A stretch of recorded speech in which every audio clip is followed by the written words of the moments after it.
Hey, it's February 2011. And I'm here with my co-host, Robert Kalmkarian.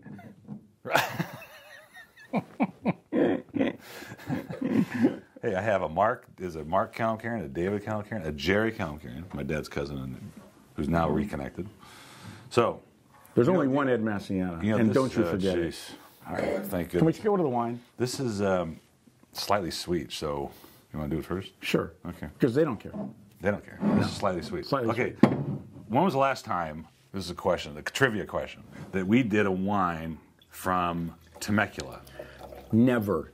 No, it's not never. I do not remember a Temecula's wine. Temecula. A Romulan wine, maybe, but not a Temecula's wine. We did. Wasn't that on Star Trek? Yeah. What is the weather like in Romulan? We did. I've done a Mount Palomar years ago. I did. Oh, that's right, and that was really good. One of those Italian varieties you did. Yeah. And we did a. He was the who's the guy that was the lighting director for Merv Griffin, which most of these people don't remember. Oh God, Salerzo. Salerzo, yeah. Vince Salerzo. Oh. God. Okay, so we did the 88 Petit Syrah. It was gorgeous. The 89, you couldn't drink it. Yeah.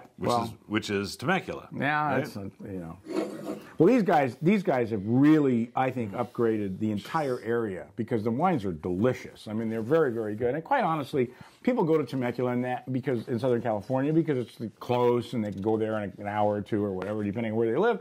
But honestly, most of the wines are really bad, and they've replanted because they had really bad, I think, Pierce's disease. Yes, that's right. And they replanted vineyards, which is really expensive.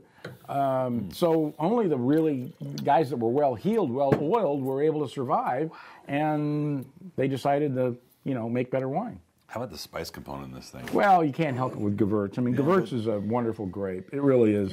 And it's just not that sweet. I mean, I don't get that much sugar out of it. I mean, it's... I think it's like 3%, maybe 4%. I would doubt that. And if it is, then the acidity is really, really high. But, don't be afraid of sweet wines because they really marry well with myriad of fruit. I mean, if you have like a Chinese chicken salad, which has got some sweetness in it, yes, it's gonna mandarin slices totally blank this out. Any sugar. This is really good though, and I'm really happy to get it. And they came in. Now Thornton used to be, if you don't remember, Culbertson's before. They don't want to talk about that. Yeah, who cares? It's the truth, and that's what happened. Yeah. So what's the price of this? Actually, she didn't write it down. So we know the first one's $14.99, and you can get more for $12.99. But I gave it a 92. I gave it a 92. Hey, God, you got to say it first, so I don't copy you. Well, but you see, I had it in my head first. So, and I'm totally independent. I get a little kerosene nose in there, like a Riesling nose, too. Yeah, a little bit. Okay, now. Are we going to do the next white?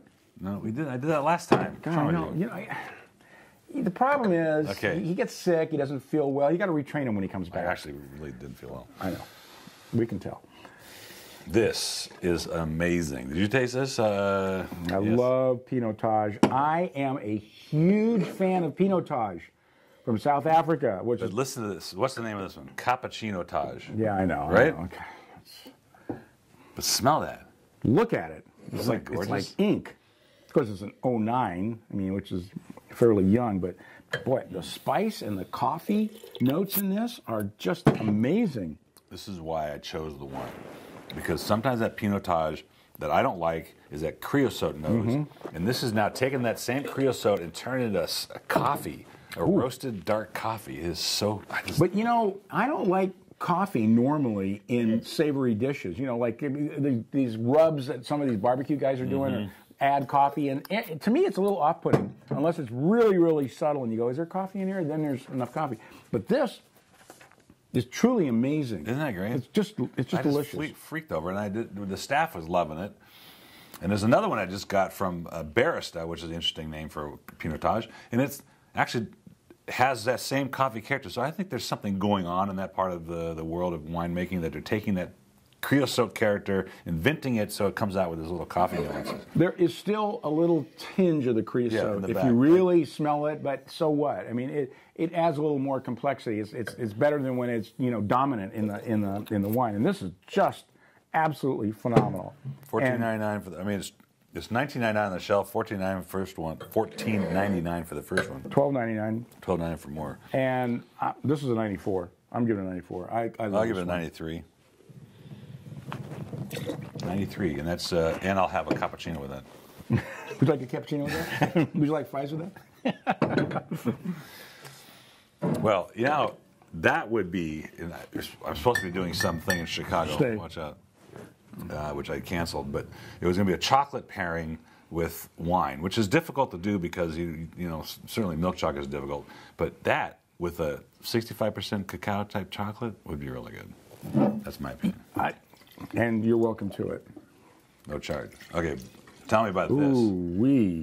Tell me about Chardonnay from man. Swartland. When was the last time? I can't even tell you how many Chardonnays I've tasted from this area. I've tasted quite a few. Have you? I have not. Yeah, and Swartland is, you know, kind of the Napa Valley of South Africa, you know, of the Cape Town area. And, you know, the beauty about these wines, and what they're proud of, is they don't use oak. They're unoaked Chardonnays. Yeah, that's so good. They just have the purity of the fruit. They have great soil, one of the most beautiful areas in the world.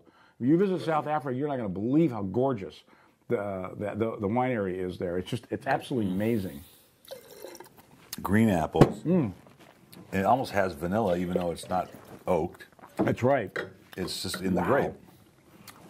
Not because of the rarity, at least around here, that there's Chardonnay from there, but the quality of it was just so high. Absolutely delicious. Another $14.99. First one's $12.99. Reorders what? $10.99. No, the first one's $14.99. The second one's $12.99, and the first one, the shelf price is $15.99. That's a killer price for $15.99. I know. God, that's what they tell me. I just go by what they tell me. So not too bright either, are they? No. Well, or you're not. That's Take already your been pick. established. It's just, you know, I mean, it's got to be one or the other. Right? Already been established. Yeah. Episodes ago. Calcoo. What a goofy winery. I mean, I'm going. I just noticed it has a bull on the thing. Yeah, it's got a bull on it, right? It's hard to see when you first look at like it. Rochat's you know, blood and test. now what's really interesting about this wine is it's a Malbec, which is the interesting part. But it's from Chile. It's not from Argentina. No, that is interesting. That's interesting. Now that is interesting. Now that's interesting. Actually, that came up in the staff meeting today, and they sent. I ordered the 08 because I liked it. They sent the 09. Extremely close. They were very close. In fact, really the only differences I could tell was just the age, the difference in the berries. But I like this one because it was a little softer and had a little more texture to it and had more middle palate. It's kind of interesting because it's really different from the Argentine Malbecs. You know, it doesn't have that intense kind of grapey, almost more Vedrish sort of component. It's more aggressive, bigger, richer, darker. A little more acid. Yeah. And not that power sort of middle berry thing. It's good. But super bottle of wine. I mean, and if nothing else, it's kind of an oddity because it comes from Chile. Not that those of you that come from Chile are odd. I'm just talking about the wines. Who negotiated the Chilean border? I mean, Was they it got the whole beach, you know, the whole stretch of that whole continent. They got the beach, and Right. Argentina got the other side. Right. I mean, this is like this wide on the map, and Argentina's like this wide. I mean, somebody did a lousy job of negotiating. Well, they get the other side. Yeah, but you know, You know, I don't know. Just wondering. interesting question, but not mine. Anyway, that's the Vintners 2011. What are we rating this? Oh, I give it a 92. I get a 93. Ow, damn it. Well, I mean, okay, next time, watch the limited series. I'm going to be 1 point below him, and he better rate him higher. Cheers. See ya.